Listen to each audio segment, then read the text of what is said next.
బిడ్డలకి బాప్తీసాలు ఇవ్వటానికి చాలా ఉద్యోగం వస్తుందో రాదు, రిజర్వేషన్ పోతుందేమో, ఇంత చదివించాము అంత చదివించాం, ఏమీ పోదు.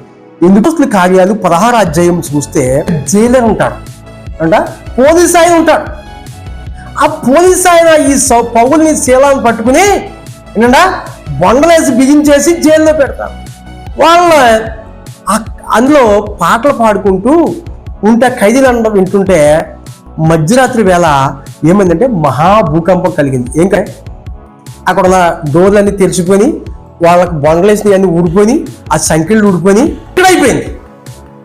ఈలోగా వాళ్ళందరినీ గట్టిగా బంధించేశాము, అందరి రూములకి తాళలేసేసాము. కాబట్టి నేను హాయిగా నిద్రపోవచ్చు అనుకుని ఆ జైలర్ చక్కగా ఏం చేస్తాడంట, నిద్రపోతున్నాడు. ప్రార్థించు కీర్తనలు పాడుచుండ్రి, ఖైదీలు వించుండ్రి. అప్పుడు అకస్మాత్తుగా మహాభూకంపము కలిగింది. ఎలాగంటే దద్దరిల్లిపోయింది, దీని అలా ఊగింది. మన ఇల్లు కూడా ఇలా మన ఊగింది. జనవరిలో ఊగితే 14 అంతస్తులు కూడా ఊగినాయి. ఒక హైదరాబాద్ ఒకటే సేఫ్టీగా ఉంది, జాగ్రత్త, అన్నిటికీ వచ్చేసింది. ఇది ఒక్కడే ఉన్నారు మంచిగా ప్రాణాలు పట్టుకుని. ఇక్కడ అకస్మాత్తుగా వచ్చేస్తుంది ఒక్కడే, దీనికి వార్నింగ్ ఉంది. ఇప్పుడు అకస్మాత్తుగా వచ్చేసింది. ఆ దెబ్బకి జైలర్కి దెమ్మ తిరిగిపోయిందంటే అతని చేతిలోనే బొండలు వేశాడు, అతని చేతిలోనే రూమ్కి అని తాళలేశాడు. ఇంకెక్కడికి పోతారు అనుకున్నాడో, దెబ్బలతో వాళ్ళు ఏడుతున్నారు కూర్చుంటారు అనుకున్నాడో. అకస్మాత్తుగా ఎప్పుడైతే భూకంపం కలిగిందో కత్తి తీసుకుని పొడుచుకుంటే అక్కడ దీపం లేదు. జైలర్ ఏం చేస్తున్నాడు, చీకట్లో ఉండి పొడుచుకుంటున్నాడు.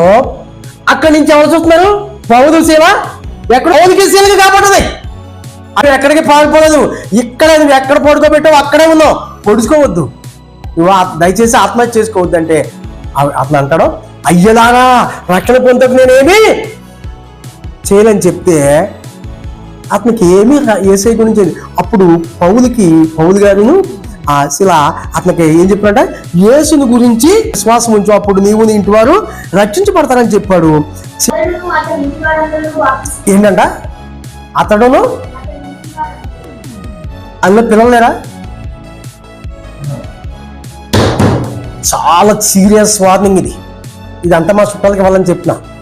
ఇంకెవడ బాప్తిజం మొదలైన పిల్లలు ఒక్కడ అర్ధరాత్రి పిల్లలతో సహా ఒక అన్యుడు ఆ భూకంపానికి వాడికి దిమ్మ దిగిపోయింది. ఇంకా ఈ అదిరిపడంగా చచ్చిపోతే ఏమైపోతుంది? నేను ఉద్యోగం వైపు చూడలేదు. మన పిల్లలకు ఉద్యోగాల కోసం రిజర్వ్ అయిపోతామని చూస్తున్నాం, ఉద్దేశం అనుకుంటున్నాడు. ఇంకా రక్షముఖ్యం అనుకున్నాడు. అందరూ కూడా తన ఇంటి వాడు అందరూ ఏం చేశారు, బాప్తిజం పొందారు.